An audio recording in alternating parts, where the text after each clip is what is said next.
Contract act کے تحت ہمارے ہاں ایگریمنٹس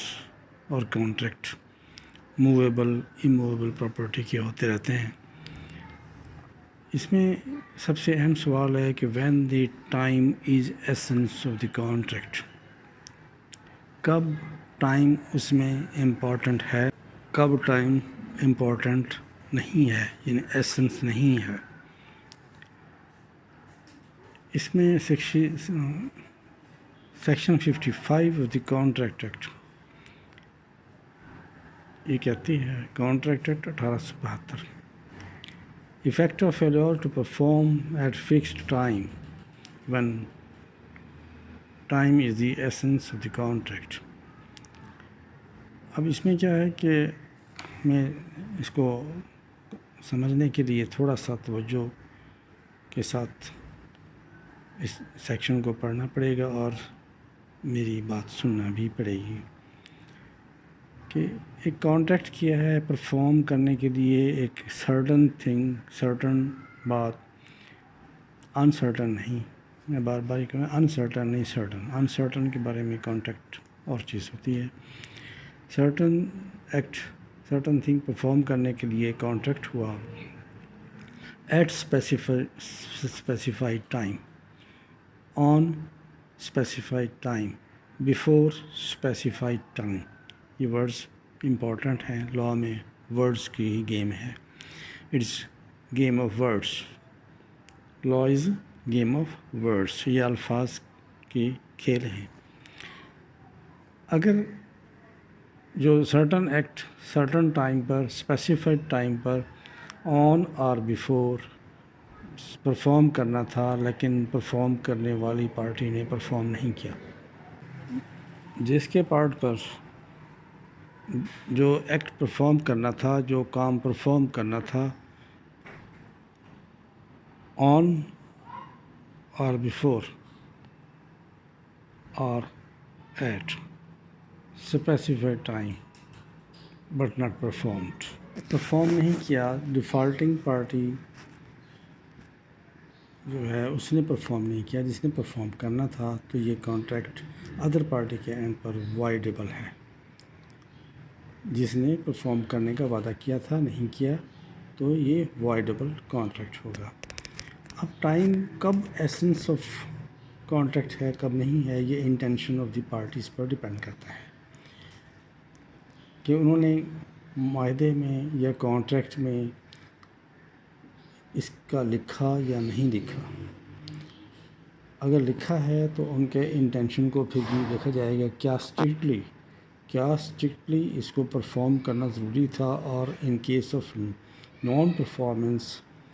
ایٹ آن اور before the specified time given in the contract dead,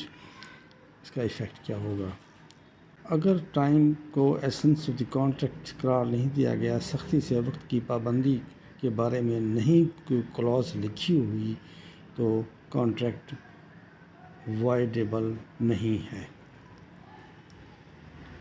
voidable نہیں ہے. اس صورت میں پرامیسی انٹائٹل ٹو کمپنسیشن یا لاس جو اس نے عدم performance, non performance the contract سے برداشت کیا ہے، جس نے پرفارم کرنا تھا اس نے نہیں کیا، تو جس کو اس نان پرفارمنس سے نقصان ہوا ہے وہ لینے کا حقدار ہے. اب رہ گیا کہ کچھ ٹائم گزار کے، کچھ گیپ دے کے، پھر جس نے پرفارم کرنا تھا ایکٹ تو وہ پھر اسے پرفارم کر دیتا ہے آفٹر سب گیپ انٹرول، اور اسے پہلا فریق ایکسیپٹ کر لیتا ہے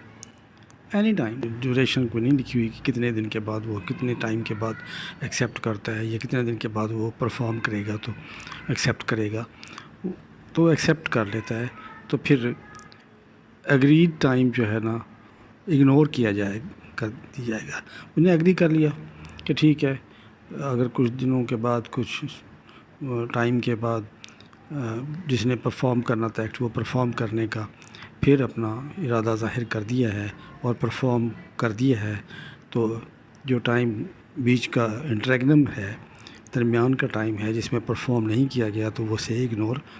کیا جا سکتا ہے۔ اگر پہلی پارٹی اسے اگنور کر دیتی ہے اور دوبارہ سے اس کی پرفارمنس ایکسیپٹ کر لیتی ہے تو پھر کمپنسیشن کلیم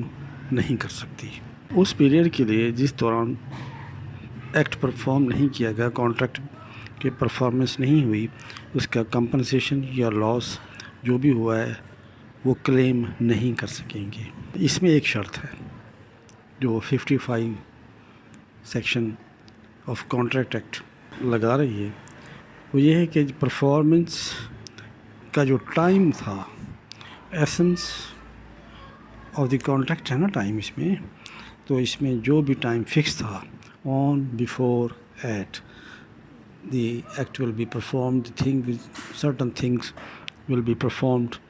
اس ٹائم پر اس کو نوٹس دے دیا جائے۔ Section 55 of the contract act میں یہ شرط ہے کہ کمپنسیشن نہیں لے گا اگر at the given time, at the specified time, at the specified time notice دے دے کہ میں کرنے کو تیار ہوں، تو پھر پہلا فریق اسے ایکسیپٹ کر لیتا ہے کہ ٹھیک ہے پرفارم کرو۔ تو اس میں جو گیپ آئے گا، جو گیپ ہے performance at specified time on specified time,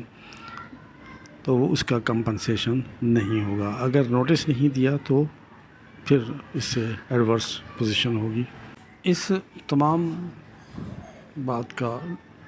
conclusion یہ ہے کہ اگر کوئی سرٹن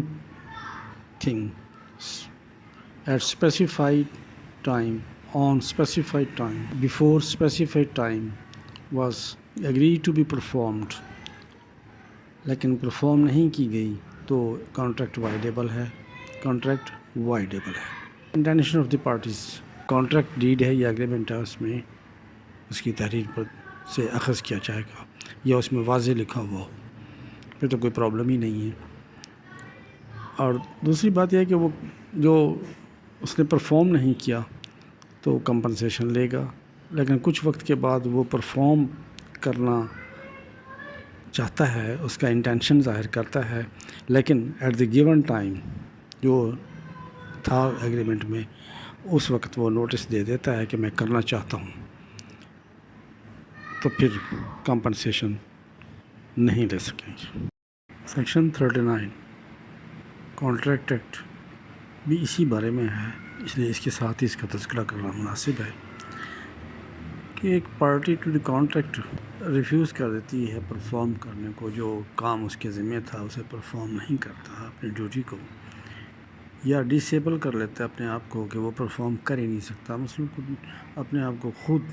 سیلف میڈ انجری کہہ سکتے ہیں، یا کوئی ڈسیبل کر لیتا ہے جس سے وہ پرفارم کرنے کے قابل رہتا ہے، جو ایکٹ اس نے پرفارم کرنا تھا، جو اس نے کام کرنا تھا وہ نہیں کر سکتا